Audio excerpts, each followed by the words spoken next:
আমাদের এনাম সাহেব এই বিএনপিতে এবং উনি নেতা তৈরি করেন ওই ব্যক্তিরই কিন্তু আমাদের এখানে অন্তর্ভুক্ত করেছে। তাই দাস্তুর নাম বলে এখন হয়তো মনে করতে পারেন যে আমাদের এই কমিটিটা ভাই আমরা যারা আছি তারা কিন্তু সবাই কিন্তু কর্মজীবী মানুষ এবং অসহায় মানুষ। আর বিএনপির দীর্ঘদিন আপনারা যারা আমাদের আগে বিএনপির সম্বন্ধে জানেন, এটা লুকোচুরি কিছু না।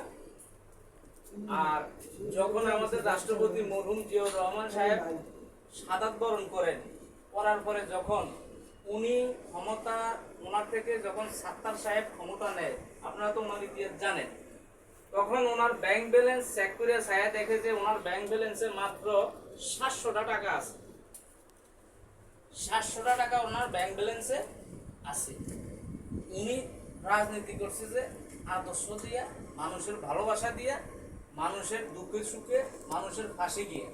কিন্তু আমরা যারা এই নাগরিক পরিষদের যারা আছি, আপনি একটা জরিপ চালিয়ে দেখবেন, শুধু আমরা না, আমাদের এই সংগঠনে প্রায় 55টার মতো তো 50-50 মতো এরকম কমিটি হয়েছে 64টা জেলার ভিতরে। 66টা উপজেলার ভিতরে প্রায় 50টা হয়েছে না, 66টা জেলা জেলা মানে 51টি জেলা হয়েছে। হ্যাঁ, কিন্তু আপনারা খবর নিয়ে দেখবেন বা গুগলে সার্চ দিলে দেখবেন, অর্ধেকক্ষণ পর্যন্ত কোনো একটা নেতা কর্মীর দ্বারায় কোনো আমাদের বিএনপির কোনো ভাবমূর্তি নষ্ট হয় নাই। আর কোনো দখলবাজি, কোনো চাঁদাবাজির ভিতরে তারা নাই।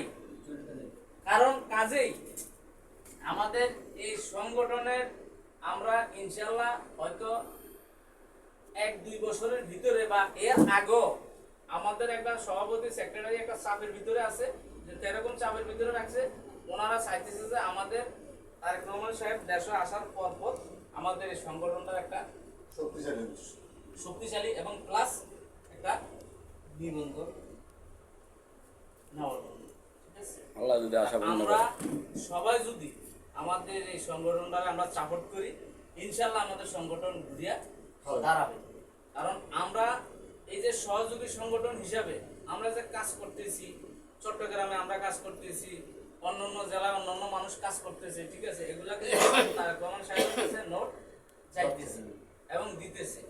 আমি পরশুদিন একটা পারপাসে আমি আমাদের সভাপতির সাথে আমি অনেক কথা মার্কেটিং করছি। মার্কেটিং করার পরে উনি আমার আইসিউতে বললো যে দেখেন, শোনেন, আপনারা তাড়াতাড়ি কাজ করে শয়তানি, আমার কাছে তাড়াতাড়ি কাজ নেই।